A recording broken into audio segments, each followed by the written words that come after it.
Hi students, now we are going to discuss about horizontal projectile. So already we have studied the two types of projectiles are horizontal projectile and oblique projectile. Now in the horizontal projectile, a body is thrown horizontally with an initial velocity u, and the direction of this initial velocity is parallel to the x-axis. Since in the horizontal direction there is no force acting on the body till it touches the ground, the horizontal velocity will be constant. So there is no acceleration along the horizontal direction. Next, as it is descending down towards the ground under the influence of gravitational force, its velocity is continuously changing with time in the downward direction. So in the downward direction, the velocity of the body continuously changes. So what are the two velocities the body possesses at any instant is one is uniform horizontal velocity along the x-axis, and second one is non-uniform vertical velocity along the y-axis in the downward direction. But we have studied that these two velocities are independent of each other. That is why we have stated that projectile motion is a combination of two-dimensional, that is x motion as well as y-axis motion in two dimensions. Okay, now you observe the starting point is A and the point where it touches the ground surface is B.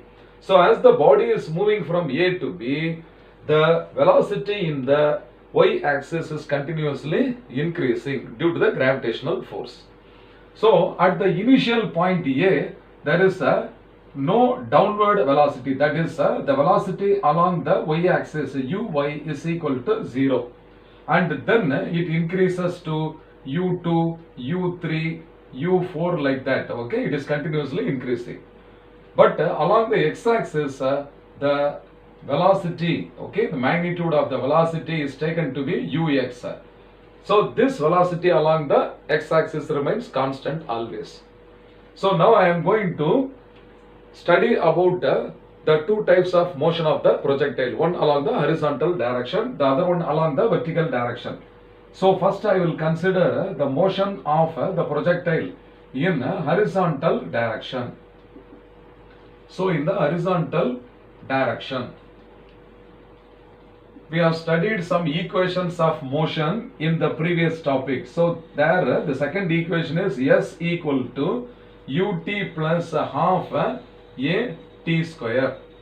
This equation I am going to represent along the horizontal direction. So along the horizontal direction, at any instant let x be the distance traveled by the projectile. So instead of s, I can substitute x, and x is equal to the velocity along the x-axis is always constant. Therefore, it is ux into t, and this acceleration will become 0 because along the horizontal direction there is no force acting on the body. Therefore, there is no acceleration. So x is equal to ux into t. The same equation can also be written as, okay, the same equation also can be written as time t is equal to x divided by ux. So this is the time taken by the body to travel a distance x with the initial velocity, that is ux. So I am going to consider this as equation 1. Similarly, now I am going to describe its motion in the vertical direction. Its motion in the vertical direction. So in the vertical direction, what force is acting on it is the gravitational force. Under the influence of gravitational force, it will change its velocity. As a result, it will have an acceleration equal to g, that is the acceleration due to gravity. So in the vertical direction, its initial velocity at the point A, the initial velocity at the point A uy is equal to 0, and its acceleration is equal to plus g. and let the distance traveled, okay, the distance traveled by the projectile at any instant along the y-axis is denoted by small y. So, in this equation, s equal to ut plus half at square. Once again, s equal to ut plus half at square. So, the distance traveled along the y-axis is taken as small y.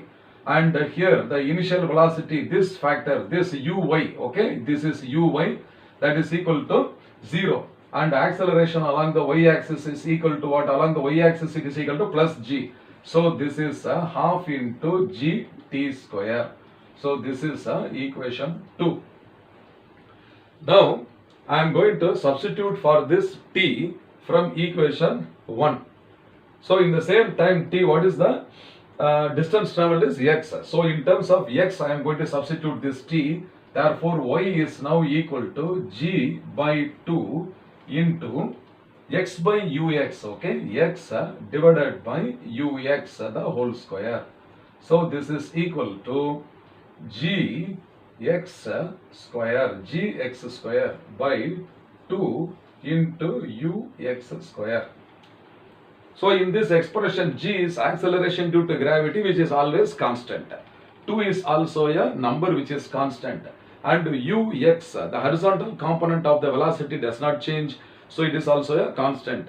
So, with respect to time, only variable is the x.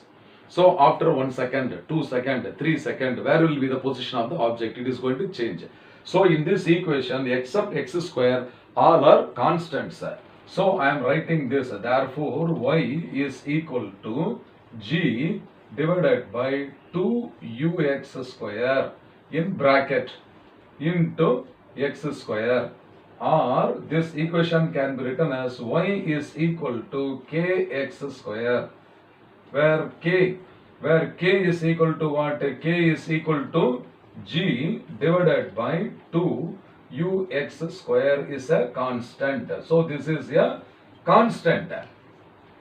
So, I will take this equation y is equal to kx square as equation number 3. In mathematics, this is one of the equations of a parabola. So, y is equal to kx square is the equation of a parabola. So, from this equation 3, we come to know, therefore, path of a projectile, okay, path of a projectile is a parabola, or the trajectory, okay, the trajectory of a projectile is a parabola. Usually for 5 marks in the state board, they will ask this question, okay, what is a projectile? Prove that the path of a projectile is a parabola in terms of the horizontal projectile. So, in terms of horizontal projectile, we have now proved that the path of a projectile is a parabola. This can also be proved in terms of oblique projection also. Have you understood? Fine.